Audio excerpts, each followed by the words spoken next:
Bonjour, aujourd'hui on va voir la partie 1 de XENS 2024 MP. Donc c'est le concours qui est tombé en avril. Il parle d'abord de combinatoire sur le groupe des permutations.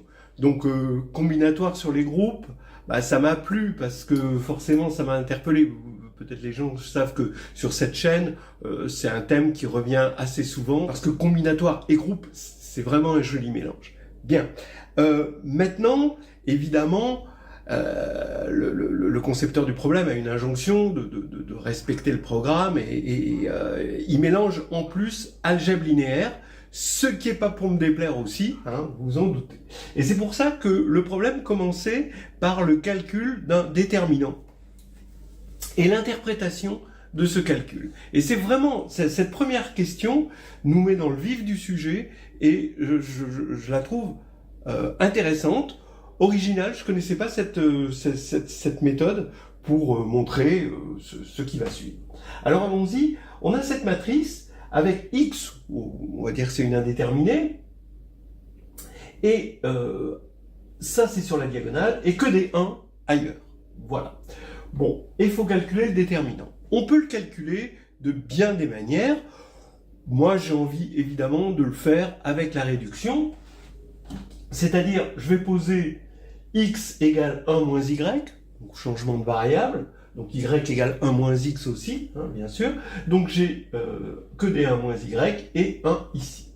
Comme ça, je reconnais le polynôme caractéristique en y de la matrice J, hein, avec que des 1.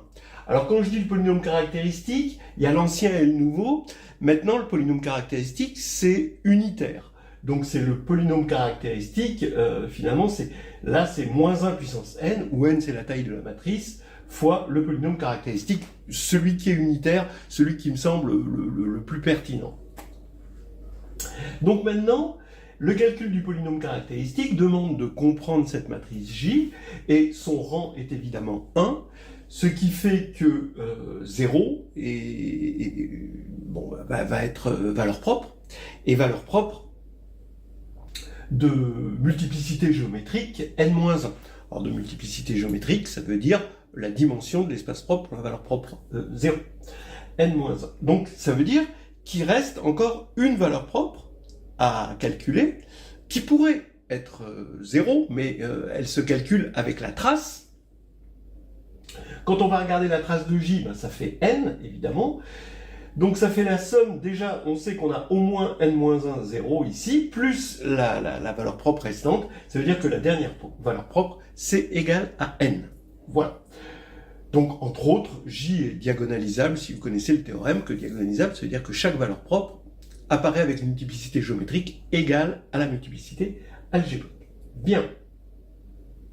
Donc ça veut dire maintenant que ce déterminant, c'est le polynôme caractéristique en y, c'est-à-dire 1 moins x fois moins 1 puissance n, et ici on va avoir 1 moins x, donc y puissance n moins 1, à cause de ça, fois y moins n, d'accord? Donc quand je vais remplacer y par 1 moins x et que je vais injecter moins 1 dans chaque facteur, puisqu'il y a n facteurs, je vais tomber sur x moins 1 puissance n moins 1, facteur de x plus n moins 1.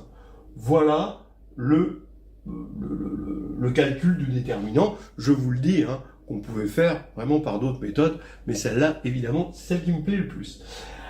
Maintenant, une autre façon d'en parler, parce qu'il y a ensuite un en déduire cette formule-là. Alors, évidemment, on introduisait nu de sigma. Nu, c'est le nombre d'invariants de sigma, le nombre de i tel que sigma de i est égal à i, quand sigma est une permutation de l'ensemble à n éléments, de 1 à n. Bien. Alors, l'interprétation de ce déterminant, on sait que c'est la somme des epsilon de sigma, epsilon c'est la signature, fois pi de a sigma de j allant de 1 à n. Alors, a de ij, c'est le terme courant de cette matrice-là. Et finalement, comme il n'y a que des 1, et que, sauf x, quand sigma de j égale j, Ça veut dire que ça, c'est exactement égal à x puissance le nombre d'invariants de sigma. C'est quand même très agréable. Et ce qui nous fait cette formule, et on avait terminé la première question.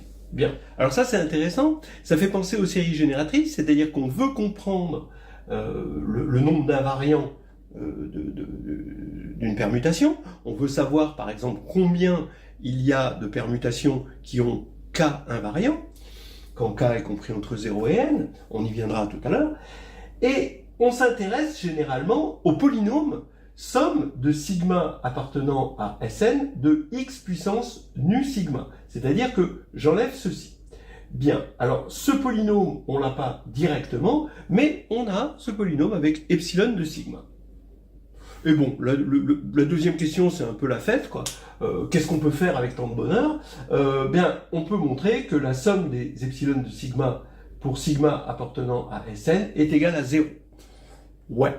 On remplace x par 1, d'accord? Et ici, on remplace x par 1. Je vous rappelle, j'ai oublié de le dire, que n est supérieur ou égal à 2. Voilà, je l'avais mis ici, mais je ne l'ai pas dit.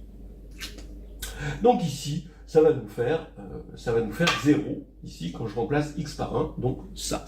On n'a pas besoin vraiment de cette formule pour montrer ça. On voit bien qu'il y a autant d'éléments de signature 1 que d'éléments de signature moins 1, parce que quand on multiplie par une transposition, on a une bijection qui envoie les éléments de signature 1 sur les éléments de signature moins 1. Mais c'est quand même agréable de le voir de cette manière-là. On peut, alors là, on en a besoin de cette formule, calculer la somme de epsilon sigma nu de sigma, d'accord? Donc epsilon sigma fois le nombre d'invariants quand sigma appartient à Sn. Eh bien, qu'est-ce qu'on fait? Ben, on fait que dériver, d'accord? Et ici, on dérive. D'accord? Bon, alors on trouve, c'est un calcul, hein, je ne vais pas vous faire l'affront de faire ce petit calcul, on trouve 0 si n est supérieur ou égal à 3, et 2 à cause du n-1, qui quand on va dériver, il va y avoir un n-2, donc quand n égale 2, ça fait quelque chose d'à part, et ça fait égal à 2. Bon, et puis on nous demandait de calculer la somme pour sigma appartenant à Sn, de epsilon de sigma sur nu de sigma plus 1, et là, on se doute qu'il faut prendre la primitive entre 0 et 1, à gauche et à droite.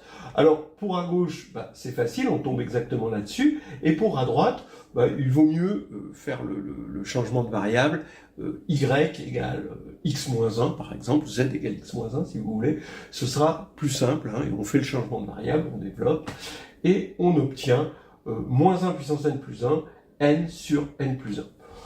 Et là, ça ne nécessite pas de cas, puisque n était supérieur ou égal à 2, donc voilà, il n'y a pas de souci. Troisièmement, on nous demande de montrer qu'on a une chance sur 2, quand on tire au hasard une permutation, de tomber sur une permutation paire ou une permutation impaire. On ne nous le demande pas comme ça, on nous demande la probabilité, on nous annonce pas le résultat étant tellement simple, tout de même que c'est pas la peine de l'annoncer. Et ici, effectivement, comme le cardinal des sigma tel que epsilon de sigma égale 1 moins le cardinal des sigma tel que epsilon de sigma égale moins 1 égale 0, puisque c'est exactement ce que dit cette formule-là, d'accord? Puisque on sépare les sigma par leur signature, qui ne peut être que 1 ou moins 1. Et donc ça veut dire que on a ces deux cardinaux qui sont égaux. Et comme la somme des cardinaux, c'est le cardinal de Sn, eh bien c'est factoriel n, donc ça va être factoriel n sur 2, ça c'est factoriel n sur 2 aussi, et on a une chance sur 2, mais comme je vous disais, pour ce résultat-là, on n'a pas besoin de sortir toute l'artillerie. Ici, on a juste besoin de cette bijection dont je vous ai parlé tout à l'heure. Bon, voilà. Ok. Ensuite, on attaque.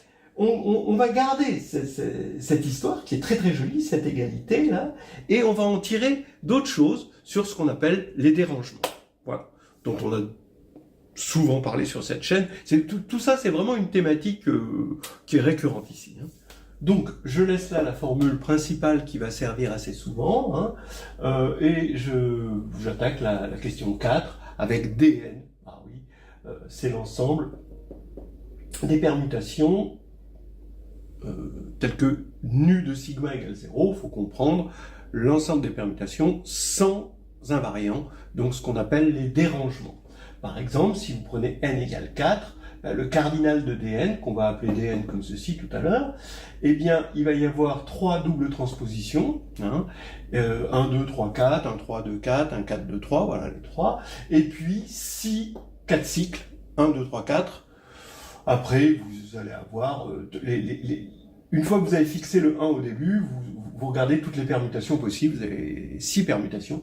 Donc le cardinal, c'est 3 plus 6, ça fait 9. Bien, on nous demande tout de suite, à brûle-pourpoint, le cardinal des sigma dans dn tel que epsilon de sigma égale 1, moins le cardinal de sigma dans dn tel que epsilon de sigma égale moins 1. On peut y réfléchir un petit moment, mais finalement tout était là. Si vous regardez bien, eh bien ce terme-là, c'est le terme en x puissance 0, d'accord, puisqu'on a nu de sigma égale 0.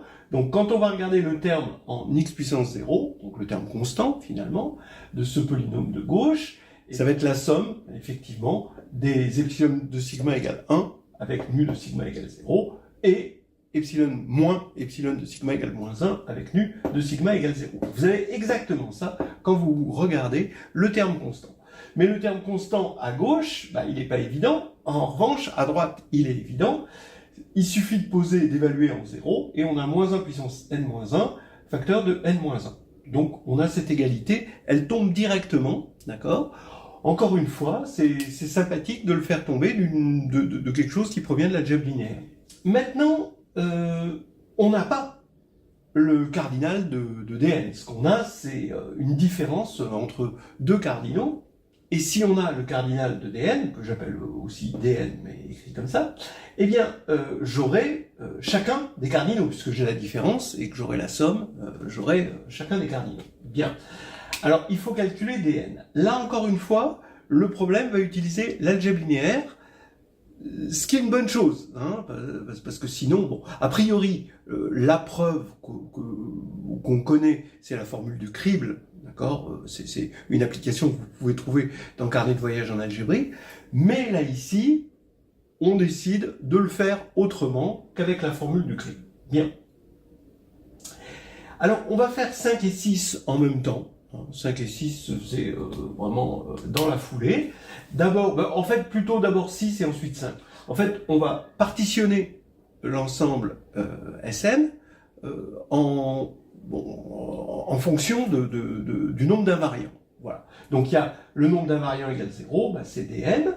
Le nombre d'invariants égale 1, je vais fixer l'invariant 1 parmi n.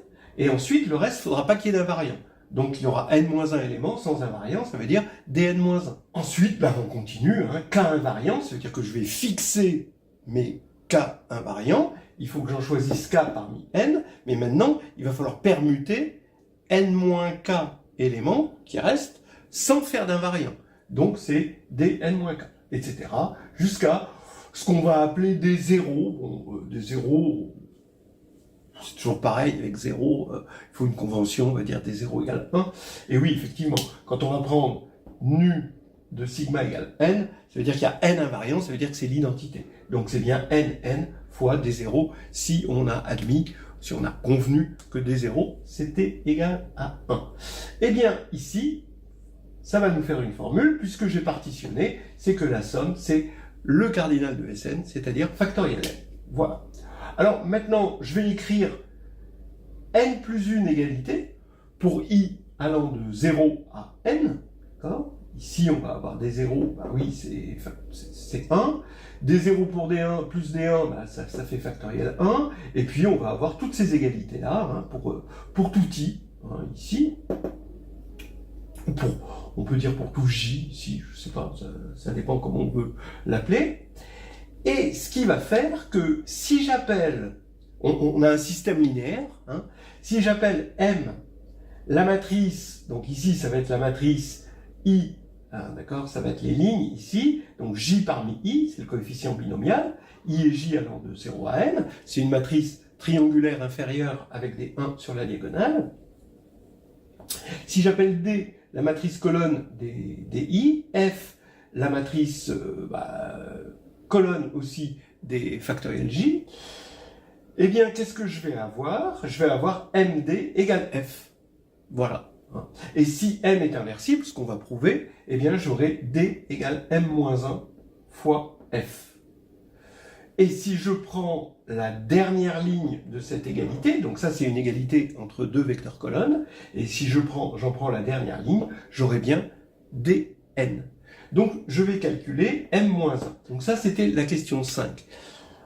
Qui nous fait remarquer finalement que si je regarde x puissance j, d'accord, donc x c'est une indéterminée polynomiale, que je décompose en x-1 plus 1, x, donc c'est égal à ça puissance j, et maintenant je décompose avec les coefficients binomiaux, eh bien je vois que j'ai écrit xj, donc la base des xj, en fonction de la base des x-1 j. La base de quoi? De k, pour moi k c'est le corps que vous voulez, hein, mais bon, a priori ça peut être, ici je pense que c'était r, je sais pas, il me semble que c'était r, et ça n'a pas d'importance, et en tout cas, vous avez ici la base ici des polynômes pour j allant de 0 à n, et la base de k de x indice n, qui est bien une base, parce qu'il y a n plus 1 éléments, et que la dimension c'est n plus 1, et que c'est libre parce qu'elle est échelonnée. Donc on a une matrice de passage qui va de l'ancienne base, ici, x-1 puissance j, vers la nouvelle base x puissance j, et m, non pas m, parce que vous voyez que c'est m transposé, c'est ji ici, plutôt que ij, donc c'est la transposée. M transposée, c'est la matrice de passage. Donc elle est inversible, déjà ça nous donne de l'espoir, mais mieux, son inverse, ça va être la matrice de passage, plutôt de xj dans x-1j. Ça, c'est un résultat bien connu d'algèbre linéaire. Donc, ça veut dire que on a l'inverse de la transposée. Je vous rappelle, c'est bien connu, que l'inverse de la transposée, c'est la transposée de l'inverse. C'est bien de le savoir le démontrer. Bien. Quand c'est inversible, évidemment. Alors, ici, ça veut dire qu'il faut que je regarde x-1 puissance j en fonction des x puissance i. Et là, c'est facile, parce qu'il suffit de développer avec la formule du binôme, et on voit que ce qu'on va avoir en colonne, c'est -1 puissance j moins i, ji. Donc maintenant, je vais pouvoir prendre la transposée de ça pour avoir l'inverse de ma matrice M. L'inverse de ma matrice M, donc vous voyez tout de suite, vous transposez en échangeant i et j. Donc voilà, vous l'avez directement.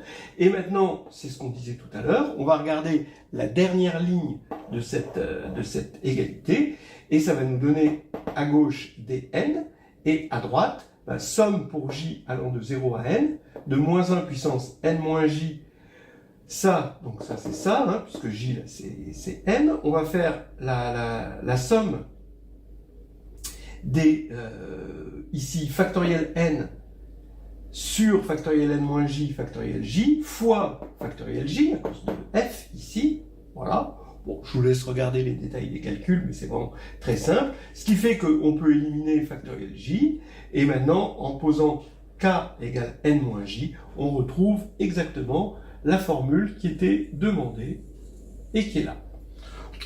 Qui, comme vous le voyez, semble bien le principe d'inclusion-exclusion, c'est-à-dire la formule du crible. Bon, alors maintenant, pour le plaisir, on va regarder un petit peu ce qui se passe pour n égale 4. Pour n égale 4, lui, il est de signature 1, et lui et tous ses copains sont de signature 1, et l'autre et tous ses copains sont de signature -1, c'est-à-dire qu'on prend 3 moins 6, d'accord, 3 ici, moins 6, est égal à quoi? 3 moins 6, ça fait -3, donc comme n égale 4, c'est bien -1 puissance 4 moins 1, facteur de 4 moins 1. Voilà, donc on retrouve bien le truc. Ici, qu'est-ce qu'on va avoir? On va avoir factoriel 4, donc 24, moins factoriel 4 sur pour n égale 1 factoriel 4, donc 24, ok, plus 24 sur factoriel 2, donc ça fait 12, moins 24 sur factoriel 3, 24 sur 6, ça fait 4, donc moins 4, et puis plus 24 sur factoriel 4, donc ça fait plus 1, et donc ça nous fait 9, c'est bien ce qu'on avait ici. Voilà, c'est bien de vérifier de temps en temps que on a bien les bons résultats, comme ça, sur des petits exemples, pour voir si on n'est pas complètement à l'ouest. Voilà, on continue. Alors là, on basculait vers les espaces probabilisés. On regarde ici, dans un premier temps, la question 7, la variable aléatoire yn sur l'ensemble des n, avec des n munis de la loi uniforme sur ces parties. Et on nous demandait quelle est la loi, de décrire la loi de yn. Alors, bien sûr, les deux possibilités pour yn, c'est de valoir 1, pour yn de sigma, c'est de valoir 1 ou moins 1. Donc la somme de ces deux probabilités, c'est 1. Maintenant, étant donné qu'on est sur la loi uniforme, on sait que P de yn égale 1, c'est le cardinal des sigma tels que epsilon de sigma vaut 1 avec sigma dans dn, divisé par le cardinal de dn. Bien. Et pareil pour yn égale moins 1 avec epsilon de sigma égale moins 1. Donc d'après la formule de tout à l'heure, en divisant par dn, la formule qu'on a eue tout à l'heure, on a ça moins ça est égal à moins 1 puissance n-1 d-1, mais il faut diviser par dn. Mais cette fois-ci, dn, on l'a calculé. Ce qui fait que je vais poser epsilon égale plus ou moins 1. Hein. C'est pas epsilon de sigma, c'est juste un epsilon plus ou moins 1. Bien, en ajoutant et en soustrayant des deux côtés, j'ai P de yn égale epsilon, qui est égal à 1 demi de 1 plus epsilon de moins 1 puissance n-1, n-1 sur dn. Bien, c'est relativement simple à ce niveau-là. Voilà, question 7 n'était pas difficile. En tout cas, ensuite, on nous demandait de regarder ce qui se passait quand n tendait vers plus l'infini. Donc il faut comprendre, il faut comparer dn et n-1. Mais dn, on avait calculé, c'est factoriel n, facteur de la somme pour k allant de 0 à n de moins 1 puissance k sur factoriel k. Donc ça, quand n tend vers l'infini, ça tend vers exponentielle de moins 1. Donc c'est équivalent à factoriel n exponentielle de moins 1. Quand n tend vers plus l'infini. Bien. Ce qui va faire que ce terme-là va tendre évidemment vers 0. Et donc, P de yn égale epsilon, que ce soit 1 ou moins 1, ça va tendre vers 1,5. D'accord? Donc, en n tend vers l'infini, eh bien, on a autant de chances, en prenant un dérangement, d'avoir quelque chose tel que epsilon de sigma égale 1 ou epsilon de sigma égale moins 1. Bien. Pas trop difficile cette question 7.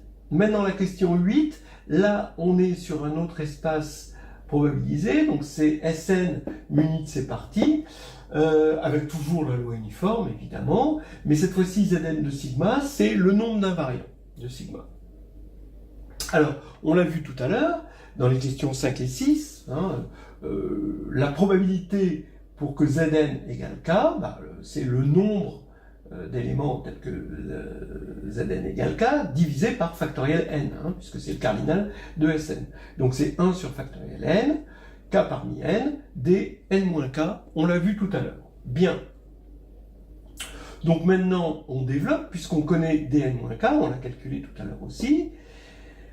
Donc il y a un factoriel n-K qui va disparaître avec le factoriel n-K qui est au dénominateur ici.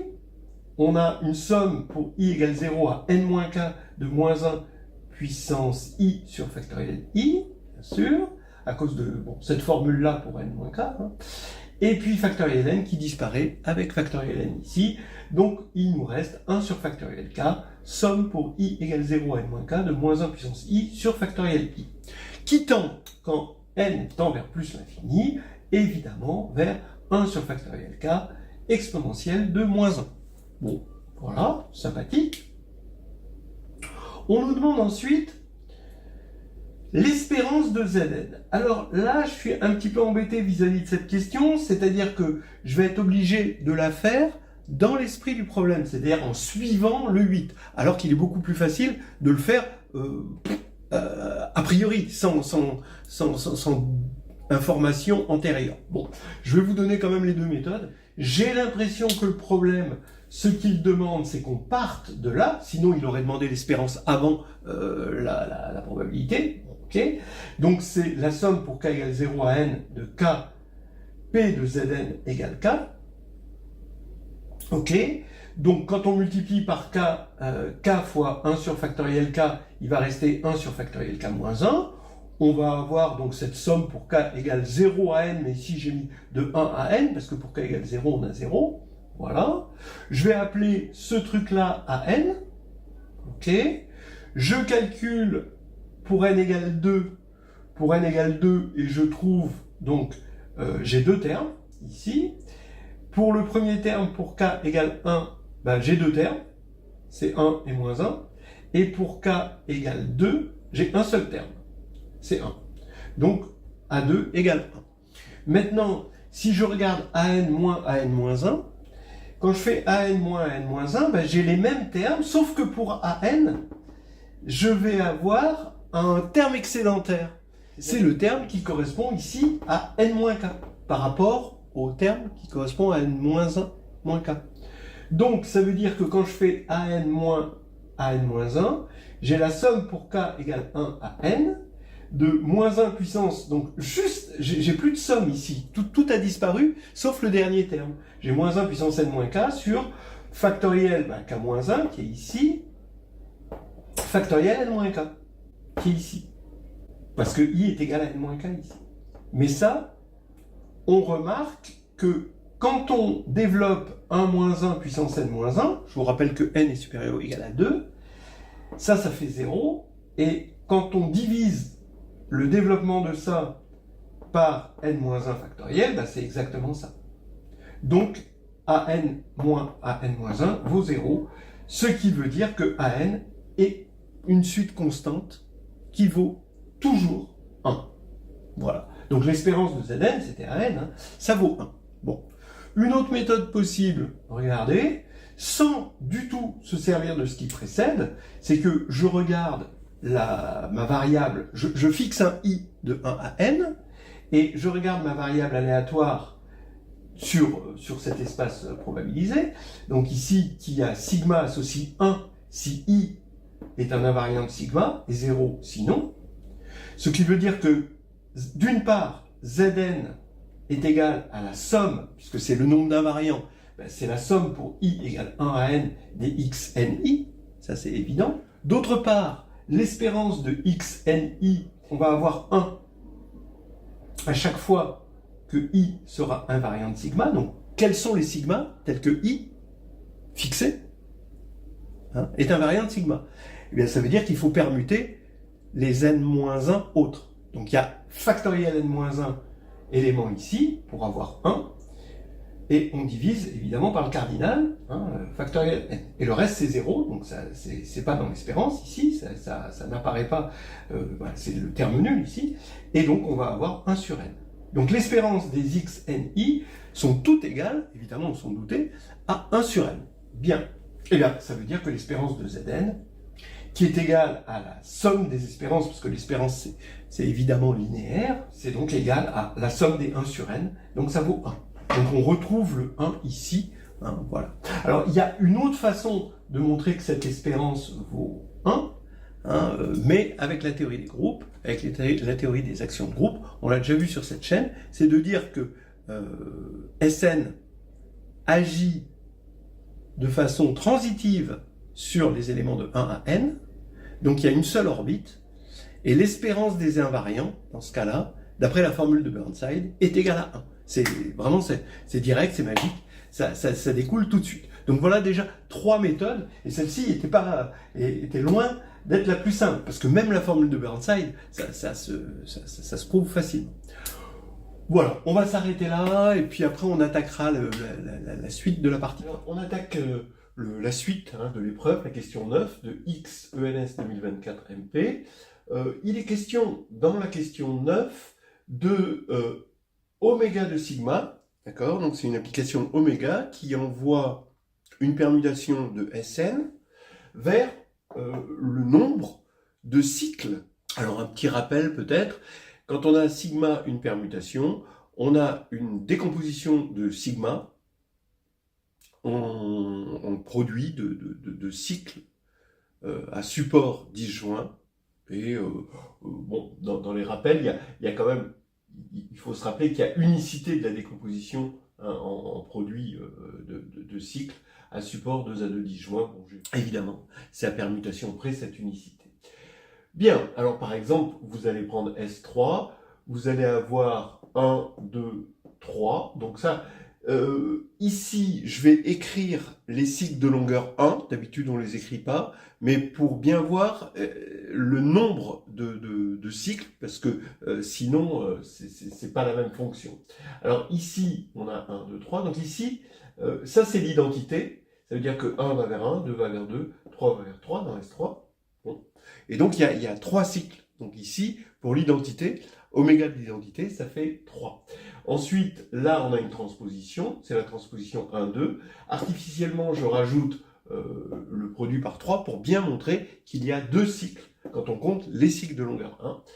Donc là, il y en a 2. Bon, on a 3 transpositions, donc on a 3 permutations telles que oméga de sigma est égal à 2. Et ensuite, il y a les 3 cycles. Donc là, cette fois-ci, on n'a qu'un seul cycle. Donc oméga de chaque 3 cycles est égal à 1.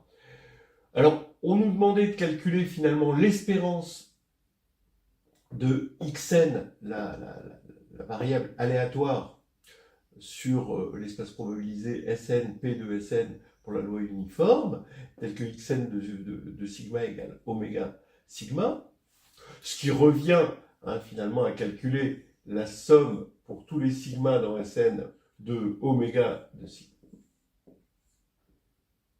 divisé par factoriel n, hein, bien sûr. Voilà, c'est ça que vous nous demandez de calculer en fait. Eh bien, ici, pour S3, l'espérance de xn, ça va être 1 fois 3, voilà, il n'y a que l'identité. Ensuite, 3 transpositions qui ont une décomposition en 2 cycles à support disjoint, et 3 cycles. Donc il n'y a qu'un seul cycle ici. Voilà. Et bon, bah, quand on fait le calcul, on tombe sur 11 sixièmes. Pareil, quand on veut faire E de xn, donc ici c'était E de x3, E de x4 pour S4, eh bien il y a l'identité, il n'y en a qu'une, hein, avec 4 cycles.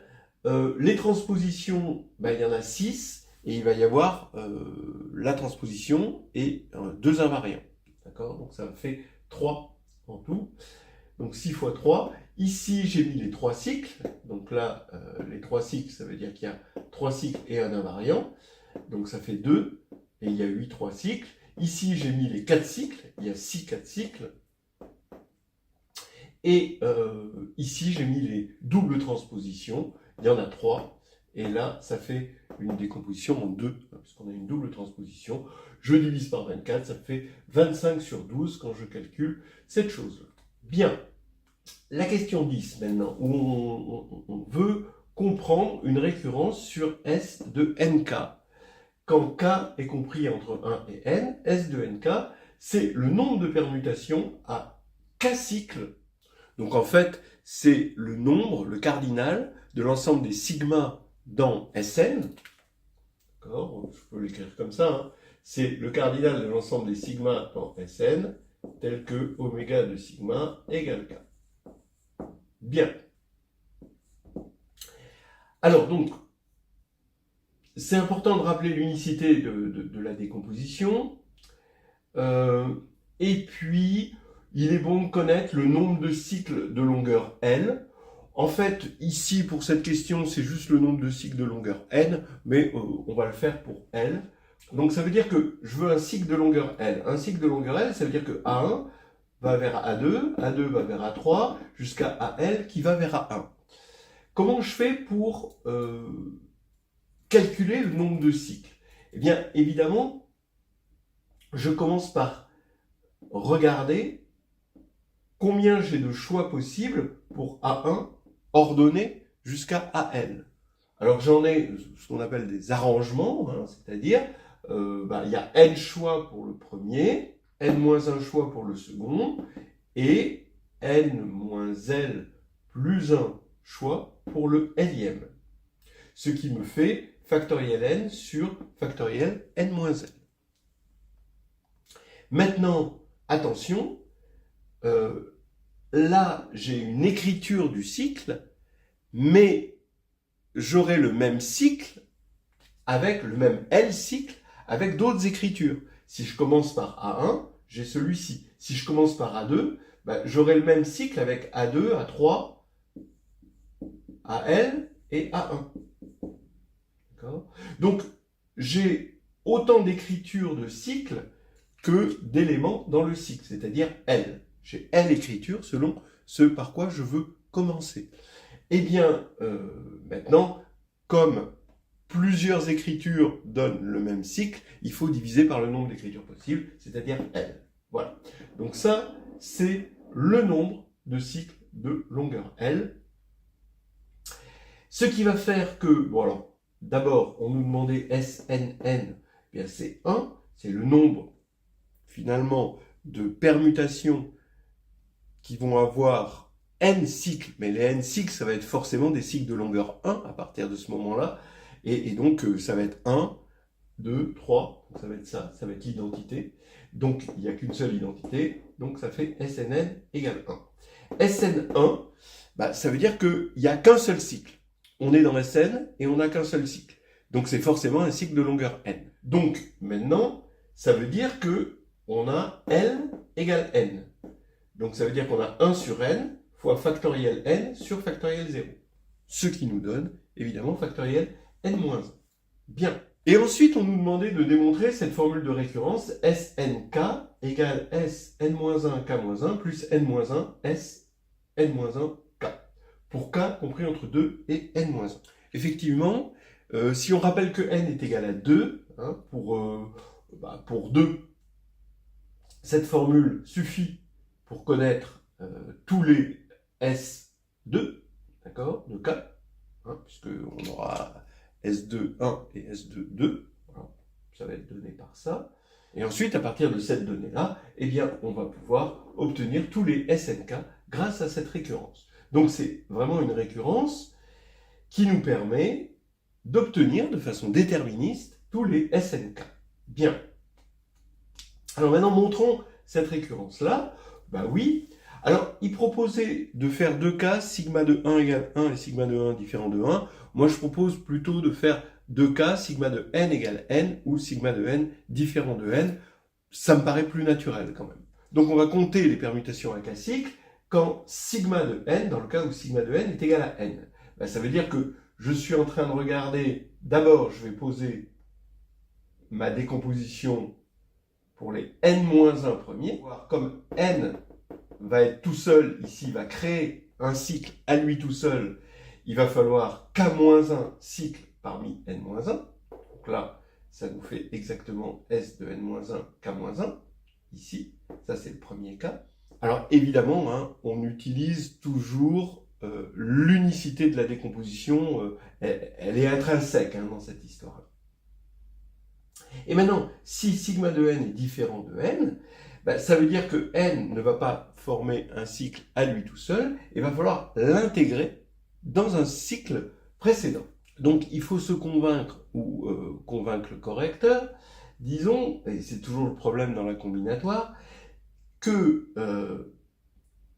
dans l'ensemble, hein, dans l'ensemble, on part de l'ensemble des sigmas tels que sigma de n est différent de n, eh bien, le fait de supprimer ici n va nous donner une déjection, d'accord, entre ces sigmas-là, de Sn, qui vérifie ça, et les sigmas, on va dire tilde, hein, de Sn-1, où on a supprimé ça.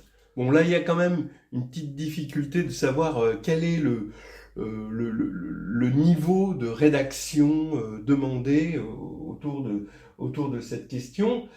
Il faut, je pense, surtout rappeler que une décomposition en cycle, c'est le choix d'une partition de l'ensemble à n éléments, de 1 à n, et dans chaque partie de cette partition, un ordre cyclique fixé. C'est ça qui permet de dire les choses. Donc là, il y a un degré de précision. Bon, ça peut devenir très très galère de raconter ça avec une grande précision. Ça peut être aussi très très léger de le dire comme je le dis là, mais bon, il y a un juste milieu entre les deux.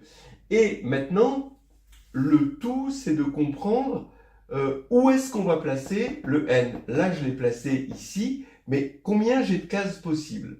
Eh bien, regardez, dans un cycle, là j'ai pris un 3 cycles, je peux placer le n au tout début, ou alors ici, et ça va me donner à chaque fois des cycles distincts, d'accord? Et ou ici, donc là, ici, je vois bien que j'ai 3 possibilités, mais si je le mets là, alors l'écriture du cycle sera différente, mais le cycle ici, si je mets n ici, sera le même qu'au début. Donc en fait, dans un L cycle, vous avez L possibilités d'obtenir des L plus 1 cycles différents en rajoutant une variable excédentaire. Bien.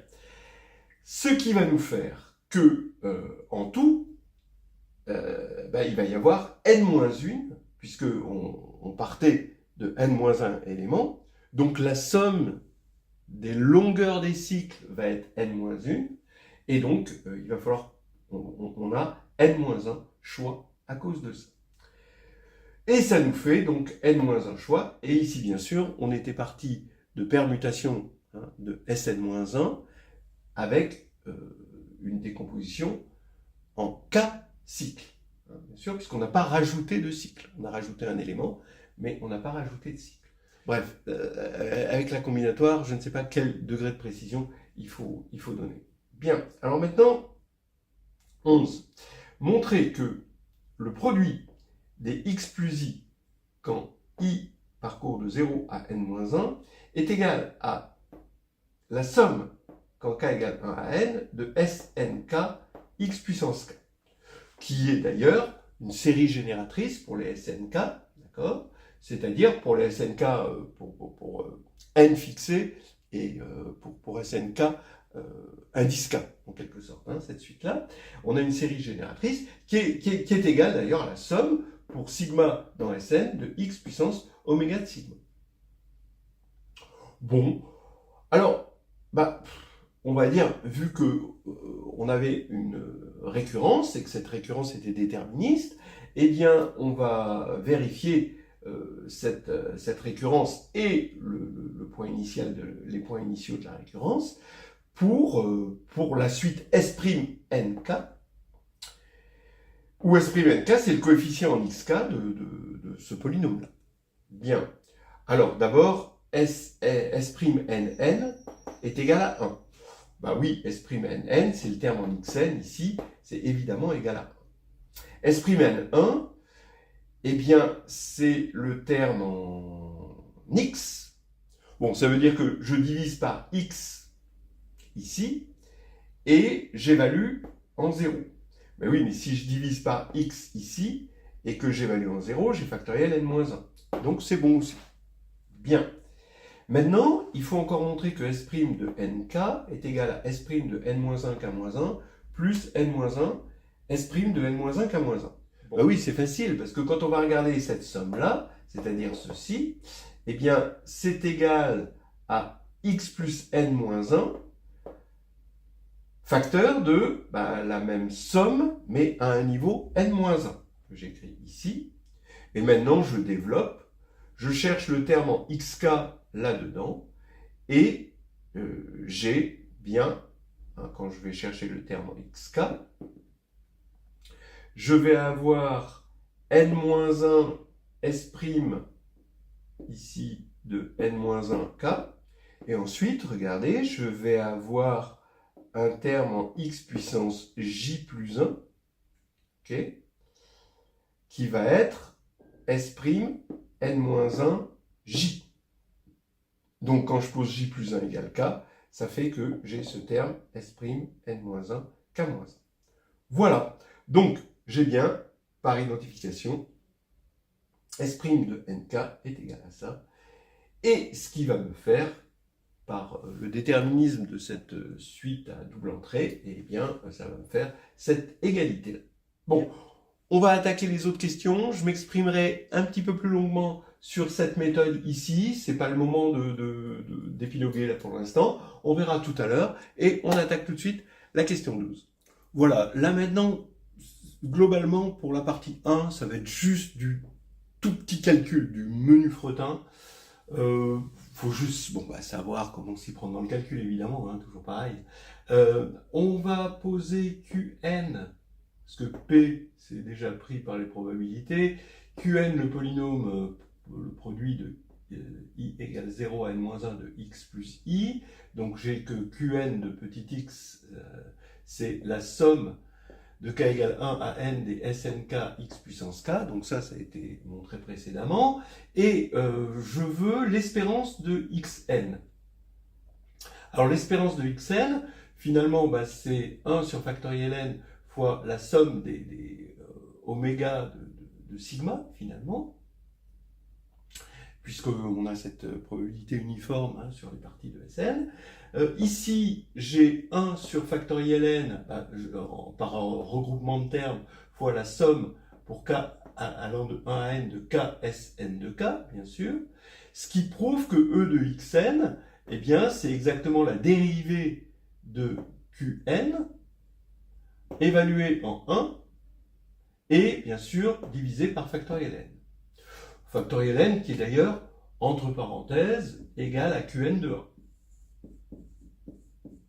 Voilà. Ce qui fait qu'il fallait calculer Q' sur Q évalué en 1, mais ça c'est la dérivée logarithmique. Donc ici, c'est la somme des 1 sur x plus i évalué en 1, c'est-à-dire la somme des 1 sur j. Voilà. Donc on avait facilement E de xn égale la somme des 1 sur j. C'est la série harmonique qu'on reconnaît tout de suite, et d'autant plus que c'était dit un petit peu dans l'énoncé, et c'est log de n plus la constante de l'air gamma, plus grand O de 1 sur n, quand n tend vers plus l'infini. Bon, alors ensuite, on s'attaquait à la variance, et le problème nous disait, regardez un petit peu cette chose-là, essayez de calculer cette chose-là. Alors, cette chose-là, évidemment, c'est la dérivée seconde de Qn en 1. D'accord ?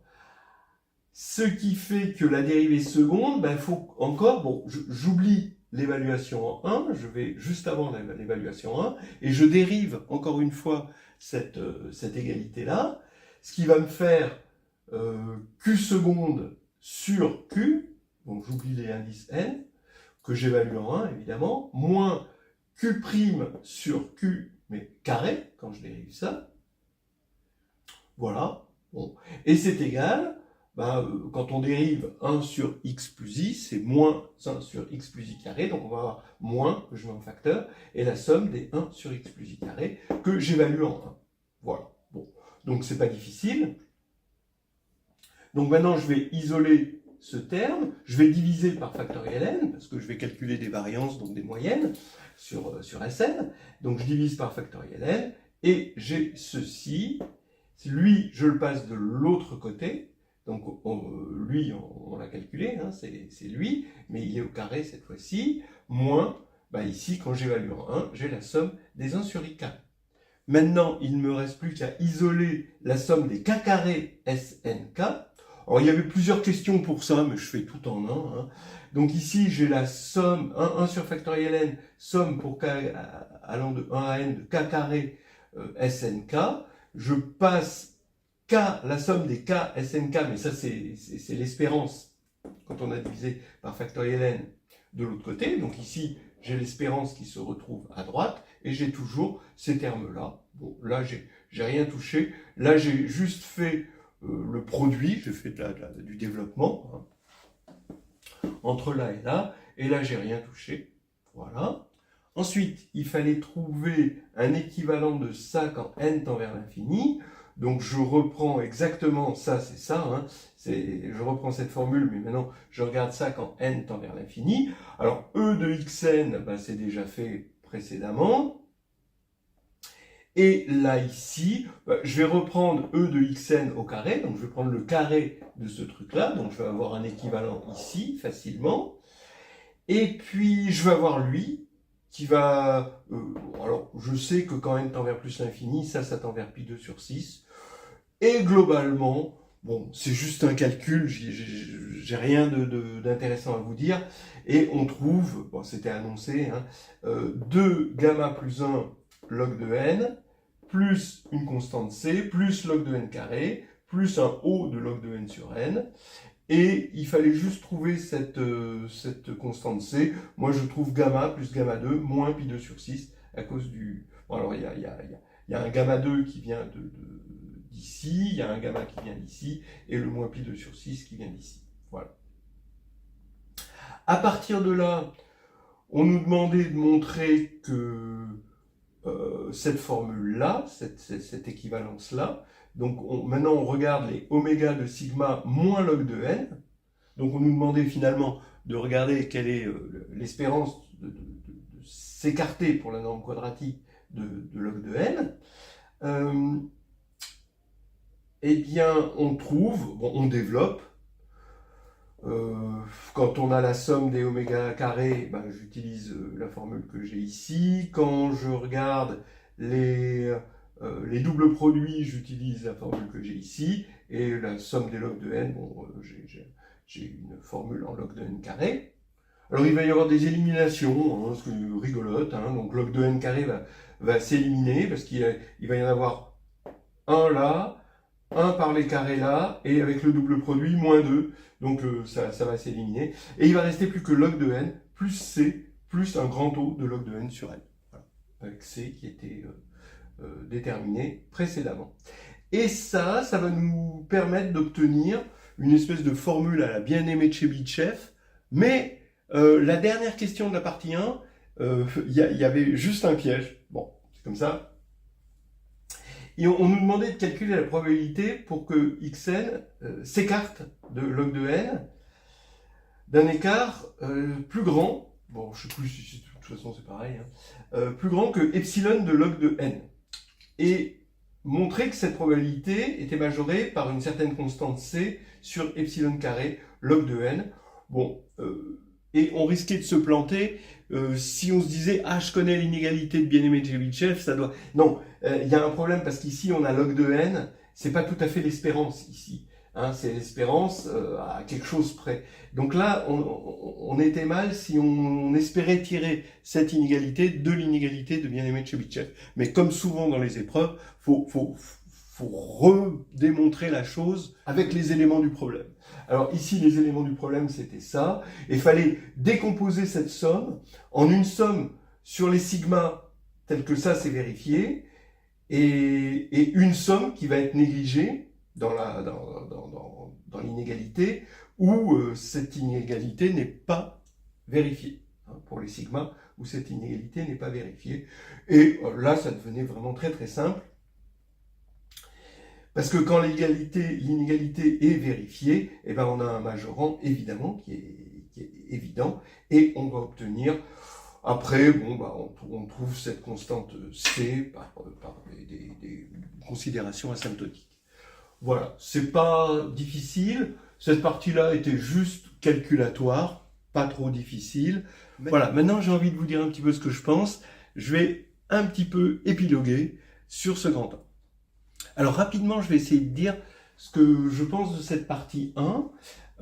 Alors, elle est bien, elle remplit un certain cahier des charges, parce qu'il y a des polynômes, un calcul de polynômes, de dérivés de polynômes, de factorisation, bon, du calcul de polynômes, de l'algèbre linéaire, avec calcul de déterminants, système linéaire. Il y a aussi on peut en tout cas le faire avec de la réduction. Il aurait peut-être fallu qu'il y ait un petit peu plus de réduction, mais c'est bon comme ça. Il y a de la combinatoire, un peu de probabilité. Bon, bah, c'est assez transverse, c'est assez chouette. Maintenant, au niveau des méthodes, j'aurais aimé d'autres méthodes. Par exemple, ce qui me gêne, alors évidemment, il y a un avantage et un désavantage, hein, mais ce qui me gêne dans l'histoire du calcul des SNK, on l'a fait avec une récurrence et on a une analogie entre la récurrence des SNK et la récurrence donnée par une certaine famille de polynômes. Et c'est ce que j'écris comme ceci, avec la formule de récurrence, avec l'option de mettre un prime ici, comme on a fait tout à l'heure. Bien. Alors, c'est une analogie. C'est juste une analogie. Et, bon, je trouve ça un peu frustrant. On aime mieux, en mathématiques, des correspondances. Des vraies correspondances, hein, d'accord, avec des bijections, des vraies bijections. Alors, il aurait été possible de démontrer le même résultat avec une bijection, mais il se trouve que là, c'est plus difficile. C'est un petit peu plus long. Alors, comment? Alors, regardez, peut-être sur Internet, vous pouvez regarder la notion de record d'une permutation. Vous avez une bijection qui va de Sn dans Sn. Alors, c'est juste une bijection, c'est pas un morphisme de groupe, hein, évidemment. Qui à sigma va donner phi de sigma, et qui va transformer la longueur d'une permutation ici, donc la longueur de oméga de sigma, hein, en nombre de records de sigma. Donc on définit pour sigma un nombre de records, c'est-à-dire on ordonne de 1 à n, et on regarde quel est le record jusqu'à présent. 1 va toujours être un record, ensuite 2, si sigma de 2 est plus grand que sigma de 1, ça peut devenir un record. Il faut regarder sigma de 3, et s'il est plus grand, après s'il est plus petit que sigma de 2, ça va être sigma de 2 le record. Donc on regarde petit à petit les records, et où est-ce qu'ils sont atteints, hein. Quel est le record, et où est-ce qu'il est atteint quand on progresse de 1 à n. On a cette notion de record, et en fait on arrive à avoir une très jolie bijection. Ça c'est vraiment agréable. Là, c'est nettement moins frustrant, hein. On a une jolie bijection entre les éléments, les permutations de Sn, ici avec elles-mêmes, où le nombre de cycles, ici oméga de sigma, correspond ici au nombre de records. Et donc, il suffit de regarder si I est un record. Ça, c'est assez joli. Et là, ça trivialise, parce qu'on est ramené à chercher quelle est l'espérance du nombre de records. Et l'espérance du nombre de records, parce que ça c'est attribué à une valeur, ça peut être décomposé, et on trouve très facilement le polynôme générateur qui était ici. Alors oui, la preuve est plus courte comme ça, mais j'aurais mieux aimé que la preuve soit un petit peu moins courte. Sinon, tous ces calculs qui passent par là, avec des calculs de polynômes, on est quand même dans le gros calcul, alors que l'espérance et la variance, tout ça pour calculer l'espérance et la variance, regardez, c'est vraiment très simple. Vous appelez juste xni de sigma le nombre de cycles de longueur i, dans la décomposition, toujours pareil, support disjoint, machin chose, dans sigma. Bien. Mais on regarde juste les cycles de longueur i, il n'y a que ceux qui nous intéressent. Ce qui va faire que xn, c'est la somme des xni quand i va de 1 à n. Bien. Donc l'espérance étant, évidemment, l'espérance c'est linéaire, ça fait que l'espérance, c'est juste une formule linéaire, ça se redémontre immédiatement, hein, même si on ne le sait pas. Donc E de xn, c'est la somme des E de xni. Parce qu'on cherche à savoir combien il y a de cycles au total. Voilà. Bon. Alors, comment on fait pour trouver E de xni? C'est quand même assez simple. C'est le nombre total de i cycles, on l'a dit tout à l'heure, c'est 1 sur i factoriel n sur factoriel n moins i. Donc, quand on veut regarder maintenant E de xni, eh bien, on va fixer un i cycle et on va regarder, puisqu'on cherche le nombre de i cycles, eh bien, on va regarder quelles sont les permutations qui contiennent ce i cycle dans leur décomposition. On va en fixer un, gamma, d'accord? Et combien il y en a qui contiennent? On va partir de ce i cycle et on va construire sigma, qui contient ce i cycle. Mais comment on fait? Évidemment, on va compléter ce i cycle par une permutation à n-i éléments. Donc vous avez factoriel n-i possibilités. Il faut faire la somme sur tous les i cycles. Bon, alors ça va faire quoi? Donc je vais prendre 1 sur factoriel n, ça va être le même nombre pour tous les i cycles, donc je multiplie par ça. Donc il y a élimination factoriel n, factoriel n, factoriel n-i, factoriel n-i, et il ne reste plus que 1 sur i. Donc il reste juste 1 sur i ici. Et regardez, j'ai toute la partie 1, juste là. Toute la partie 1, quand même. Regardez, E de xn, c'est somme de i égale 1 à n de 1 sur i. Bah oui, d'après ça. Voilà. J'ai, la variance, c'est pareil, c'est-à-dire que je vais... alors évidemment, c'est quadratique, donc ça va être un petit peu plus compliqué. Il va y avoir les doubles produits à calculer quand je prends la variance d'une somme, ça se fait aussi, mais j'ai aussi l'espérance du nombre d'invariants, qui était la question 8, je crois. Parce que le nombre d'invariants, c'est xn1. Les invariants, c'est les cycles de longueur 1, le nombre d'invariants de sigma, c'est le nombre de cycles de longueur 1. Donc on retrouvait que c'était exactement 1. Voilà.